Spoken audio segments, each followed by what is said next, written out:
Bangladesh legal support programme চ্যানেলের পক্ষ থেকে সবাইকে স্বাগতম। আমি আছি আপনাদের পাশে অ্যাডভোকেট মোহাম্মদ জাকির হোসেন। আজ আমরা একটা ছোট প্রবলেম নিয়ে এসেছি আপনাদের মাঝখানে। এই প্রবলেমটা হতে পারে খুব রেয়ার, কিন্তু আমার কাছে ইদানিং খুব বেশি ফোন আসতেছে এই প্রবলেমটা নিয়ে।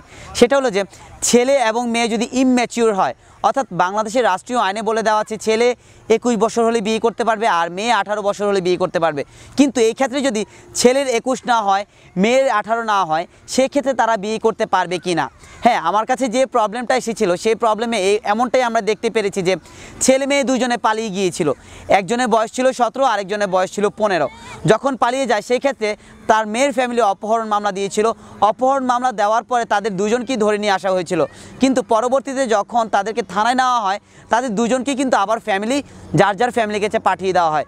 কিন্তু পরবর্তীতে তারা কিন্তু আবার পালিয়ে গিয়েছিল। পালিয়ে যাওয়ার পরে কিন্তু তাদেরকে আবার ধরে নিয়ে এসেছিল, এবং কি দুজনের ফ্যামিলিকে আবার দুজনে হস্তক্ষেপ করেছিল।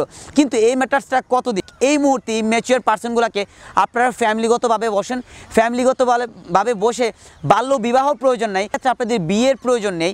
দুই ফ্যামিলি কথা বলে রাখেন, তারা যখন ম্যাচিওর হবে, অ্যাডাল্ট হবে, সেই ক্ষেত্রে আপনারা বিয়ে দেন তাদেরকে। বাট এর আগে যদি আপনি বিয়ে দিতে চান, সেটা কিন্তু বাল্য বিবাহর আন্ডারে অপরাধ হয়ে যাবে। আর সেই ক্ষেত্রেও যদি তারা পালিয়ে যায়, অর্থাৎ ছেলে মেয়ে যদি পালিয়ে যায়, সেই ক্ষেত্রে কিন্তু ছেলের ফ্যামিলির প্রবলেম হবে। অর্থাৎ ছেলের ফ্যামিলি কিন্তু অপহরণ মামলাও খাবে, আর ছেলে ধর্ষণ করেছে সেই মামলাটাও খাবে। অর্থাৎ এই ক্ষেত্রে যদি এমন ধরনের ঘটনা ঘটেই যায়, তাহলে ছেলেকে আমি বলবো যে মেয়েকে নিয়ে অবশ্যই আপনারা সংশ্লিষ্ট থানায় যান। আর সংশ্লিষ্ট থানায় যখন যাবেন, সেই ক্ষেত্রে আপনাদের যে প্রবলেমগুলো আছে পুরোটা প্রবলেম উক্ত আপনাদের যে থানার ডিউটি অফিসার আছে তাকে পুরোপুরি খুলে বলুন। তারা আপনাদেরকে একটা সলিউশন দিয়ে দিবে।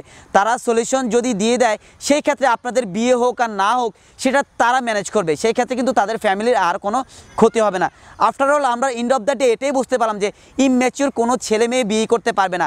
আর তারা যদি বিয়েও করতে চায়, সেক্ষেত্রে ফ্যামিলি কথা বলে রাখতে পারে যে ম্যাচিওর হলে তাদেরকে বিয়ে দেবে। তো এরপর থেকে যদি ইমম্যাচিওর কোনো ছেলে মেয়ে বিয়ে করতে চায়, একটাই কথা বলবে যে আপনারা ফ্যামিলিভাবে কাউন্সিলিং করেন, সেক্ষেত্রে ছেলে মেয়েকে বুঝান।